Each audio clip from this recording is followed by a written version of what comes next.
3 दिसंबर 1995 को दिल्ली में एक मिडिल क्लास फैमिली में हुआ। उनके फादर एक गवर्नमेंट एम्प्लॉय और उनकी मॉम एक हाउसवाइफ है। श्लोक के अलावा उनकी एक सिस्टर भी है। बचपन से ही काफी होनहार बट इंट्रोवर्ट श्लोक की स्कूलिंग दिल्ली से हुई। उन्हें गैजेट से बहुत प्यार था बट अपने बच्चे के लिए कंसर्न्ड उनके पेरेंट्स उन्हें ये सब नहीं दिलाया करते थे। उनके पेरेंट्स को लगता था कि अगर वो पढ़ाई पे फोकस करेंगे तो वो आगे चलकर श्लोक के लिए ही ठीक रहेगा। वैसे देश के सबसे बड़े टेक्नोलॉजी इंस्टीट्यूट में एडमिशन पाने के लिए यानी जेईई एग्जाम क्लियर करने के लिए उन्होंने अपने ट्यूशन के साथ साथ कोचिंग भी ज्वाइन कर ली। बट उन्हें मन ही मन ये भी पता था कि आईआईटी में एडमिशन मिलना काफी टफ है। काफी मेहनत करने के बाद भी उनकी रैंक उतनी अच्छी नहीं आई जिससे कि उनका एडमिशन आईआईटी में हो सके। बट घर वाले तो उन्हें इंजीनियर बनता हुआ देखना चाहते थे, इसलिए श्लोक ने अपना admission for BTech Shri Ram Murti यानी SRM यूनिवर्सिटी चेन्नई में ले लिया, जहां उनकी ब्रांच थी इंफॉर्मेशन टेक्नोलॉजी। और फाइनली 2018 में उन्होंने वहां से अपनी ग्रेजुएशन भी कंप्लीट की। चलो तो स्टार्ट करते तो चलिए अब बात करते हैं टेक बर्नर की यूट्यूब जर्नी के बारे में। तो श्लोक जब क्लास 10th में थे तो उन्होंने अपना पहला यूट्यूब चैनल क्रिएट किया, जहां वो टेक्नोलॉजी से रिलेटेड रैंडम वीडियोस बनाया करते थे। वैसे वो अपनी उन वीडियोस को अपने फादर के लैपटॉप में बनाया करते थे और जिसमें फ्रंट कैमरा तक नहीं था, और अपनी वॉइस की रिकॉर्डिंग वो उस लैपटॉप के इनबिल्ट माइक से ही किया करते थे। और वॉइस रिकॉर्ड करते समय लैपटॉप की फैन की आवाज इतनी ज्यादा आती थी कि मानो कोई हेलीकॉप्टर हो। खैर, जब वो अपनी वीडियोस को अपने दोस्तों को दिखाया करते थे तो उनके दोस्त कहते थे कि ये सारी चीजें तुम्हारे लिए नहीं हैं, तुम्हें ये सब नहीं करना चाहिए। लेकिन वो करीब 1 साल तक उस चैनल में वीडियोस अपलोड करते गए ताकि वो अपने लिए एक माइक खरीद सकें। वैसे उन्होंने यूट्यूब से करीब $90 तक कमा लिए थे और पेमेंट के लिए उनके $100 बस कंप्लीट होने को थे। लेकिन चैनल में 3 कॉपीराइट स्ट्राइक्स पड़ने के कारण उनका वो चैनल टर्मिनेट हो गया, और जिसके बाद वो काफी परेशान हो गए। बट इधर उनका एडमिशन बीटेक के लिए चेन्नई में हो गया था, इसलिए उन्होंने सोचा कि क्यों ना नए सिरे से शुरुआत की जाए। कॉलेज में अपने फर्स्ट ईयर में ही उन्होंने टेक्नोलॉजी से रिलेटेड काफी चीजें सीख ली थी। उन्होंने 23 जून 2014 को अपने नाम यानी श्लोक श्रीवास्तव नाम से एक यूट्यूब चैनल बनाया for his personal use. But as I said, उन्हें बचपन से ही गैजेट्स और टेक्नोलॉजी से रिलेटेड चीजों में काफी दिलचस्पी थी, इसलिए उन्होंने टेक से रिलेटेड अपना चैनल टेक बर्नर 26 सितंबर 2014 को क्रिएट किया। और वो यहाँ तक ये भी रिसर्च किया करते थे कि फेमस कैसे हुआ जाए। वैसे उन्होंने अपनी वीडियो की शुरुआत बेस्ट इंडियन पीसी बिल्ड वाली वीडियो से की, बट उनके द्वारा वीडियो में बताए गए पीसी बिल्ड का स्पेसिफिकेशन करीब 1 महीने बाद ही पुराना हो गया था, और साथ में उनका वो वीडियो थोड़ा मिसलीडिंग भी था, इसलिए उन्हें अपनी स्टार्टिंग की कुछ वीडियोस प्राइवेट करनी पड़ी। वैसे वो कॉलेज में काफी एक्टिव स्टूडेंट थे। उन्होंने कॉलेज में उस दौरान एक्टिंग के लिए ऑडिशन भी दिया, जहां उनका selection as a lead role भी हो गया, जिसके बाद 4000 दर्शकों के सामने उन्हें स्टेज में अपना परफॉर्मेंस दिखाने का मौका मिला। बट स्टेज में अपने परफॉर्मेंस के दौरान उनसे गलती से माइक का अपर पार्ट चीफ गेस्ट के सामने गिर गया, और जिससे उनकी वो परफॉर्मेंस पब्लिक डिजास्टर में बदल गई और वो फिर से डिप्रेशन में आ गए। यहाँ तक उनके कॉलेज दोस्तों ने कहा, भाई ये सब छोड़ दे, बट वो रुकने वाले कहाँ थे। उसके बाद उन्होंने पोस्टर डिजाइन करना स्टार्ट कर दिया। दूसरे शब्दों में कहा जाए तो फ्रीलांसिंग स्टार्ट कर दी। NGO भी ज्वाइन कर ली to educate people about transgenderism.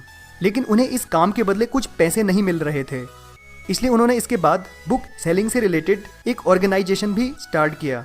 But as usual उन्हें यहाँ भी सफलता नहीं मिली, और उनका यूट्यूब चैनल भी उतना ठीक नहीं चल रहा था जिससे कि वो अच्छी कमाई कर सके। वैसे उस समय उनका कंटेंट इंग्लिश में हुआ करता था, क्योंकि चेन्नई में उनके जितने भी दोस्त थे वो इंग्लिश में ही बात किया करते थे, इसलिए उन्होंने अपने कंटेंट को इंग्लिश में ही बनाना ठीक समझा। और यहाँ तक वो उस समय अपनी वीडियो की स्क्रिप्ट तक लिखा करते थे। बट उस समय उनके पास इतने पैसे तक नहीं थे कि वो अपने टूटे फोन की स्क्रीन तक ठीक कर पाएं, और करीब 6 महीने तक वो टूटी स्क्रीन के साथ ही वीडियोस बनाते रहे। अपने बचे पैसे और अपने पापा से कुछ पैसे मांगने के बाद फाइनली उन्होंने अपना पहला DSLR कैमरा खरीदा for upgrading his content. But proper setup ना होने के कारण वो अपनी वीडियोस कभी पार्क में बनाते तो कभी पार्किंग लॉट में, क्योंकि उनके कमरे में इतनी जगह नहीं थी कि वो वीडियो को प्रॉपर रिकॉर्ड कर पाएं, और कॉलेज के शोर में वीडियो बनाना तो पॉसिबल ही नहीं था। वैसे वो कॉलेज में शॉर्ट फिल्म भी बनाया करते थे, यानी वो ऐसी चीजें करने की कोशिश किया करते थे जिसमें उन्हें मजा आता था। उन्होंने उस दौरान यूट्यूब का क्रिएटर कैंप भी अटेंड किया to learn about making YouTube content, और वो साथ में फुटबॉल भी खेलने लगे टू एंगेज हिमसेल्फ। उनके फाइनल ईयर में उनकी जॉब एक डिजाइन कंपनी में करीब 8 लाख रुपीस पैकेज की लगी, बट उन्होंने अपने घर वालों को इस बारे में नहीं बताया। जब उन्होंने ये बात अपने दोस्तों को बताई तो उनके दोस्तों ने कहा कि you should do this job, और जब ये न्यूज घर वालों को पता लगी तो घर वाले भी काफी खुश थे। बट उन्होंने घर वालों को बताया कि वो ये जॉब नहीं करना चाहते हैं, बल्कि वो यूट्यूब को as a full time career बनाना चाहते हैं। उनके इस अजीब से डिसीजन से सब शॉक में थे।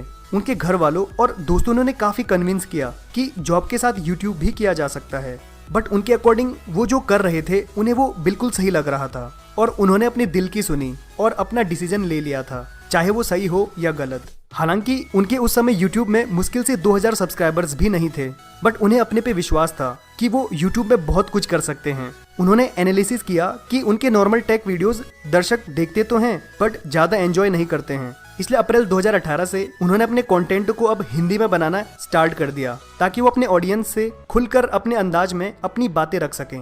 बट कंटेंट में अपनी लैंग्वेज को अचानक चेंज करने से उनके व्यूज ड्रॉप हो गए, लेकिन वो रुके नहीं। उन्होंने उसके बाद कॉमेडी और टेक को मिलाकर अपना कंटेंट डेवलप किया, जो सच में एक यूनिक आइडिया था। उनकी टेक वीडियो में कॉमेडी और ह्यूमर का ये तड़का दर्शकों को काफी पसंद आने लगा, क्योंकि वो बाकी अदर टेक चैनल से हटकर कुछ नया कर रहे थे, जिससे दर्शक उनसे आसानी से कनेक्ट हो पाए, क्योंकि दर्शकों को उनमें अपना एक मस्त सा दोस्त और एक भाई नजर आने लगा। और जिसके बाद उन्होंने इसके बाद अपनी टेक वीडियोस को क्रिएटिव तरीके से दिखाना स्टार्ट कर दिया, जैसे मोबाइल में स्क्रीन प्रोटेक्शन चेक करना हो, लाइक दिस।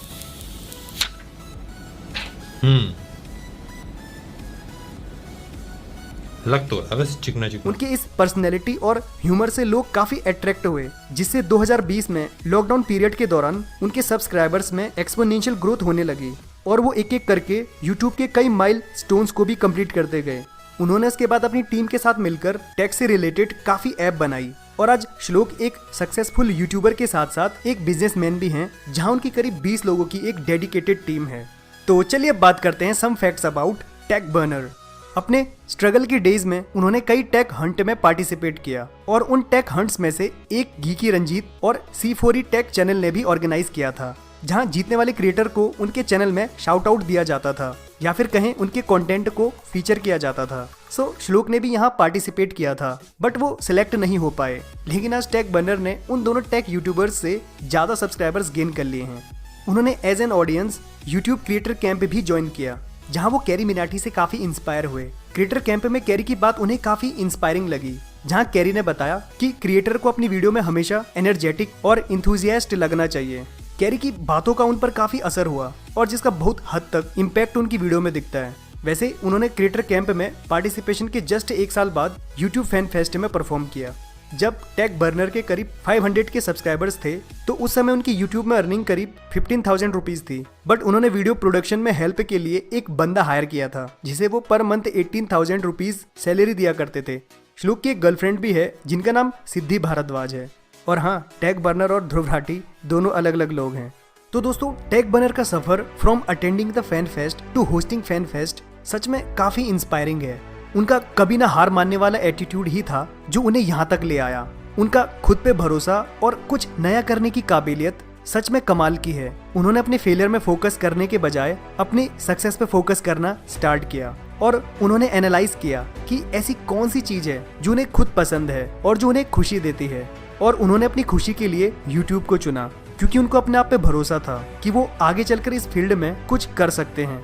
उन्हें ये बात काफी अच्छी तरीके से पता थी कि कामयाबी हासिल करने के लिए 3 चीजों की जरूरत होती है: सही समय, सही सोच और सही तरीका। वो कहते हैं कि मैं ऐसा कंटेंट बनाता हूँ जिससे वो सामने वाले के लिए पीस ऑफ वैल्यू प्रोवाइड कर सकें। वो टीम वर्क पे भरोसा करते हैं और उनका मानना है कि एक साथ मिलकर कुछ ऑर्डिनरी लोग एक्स्ट्रा ऑर्डिनरी चीज हासिल कर सकते हैं। वो कई बार असफल हुए, लेकिन हर बार उन्होंने काफी स्ट्रॉन्ग तरीके से कमबैक किया। और वैसे भी दोस्तों, बॉक्सिंग मैच की तरह जिंदगी के खेल में वो नहीं हारता जो गिर जाता है, हारता तो वो है जो उठने से इनकार कर देता है। सो दोस्तों, लाइफ में कुछ भी करो बट उसे जुनून के साथ करो, नहीं तो मत करो।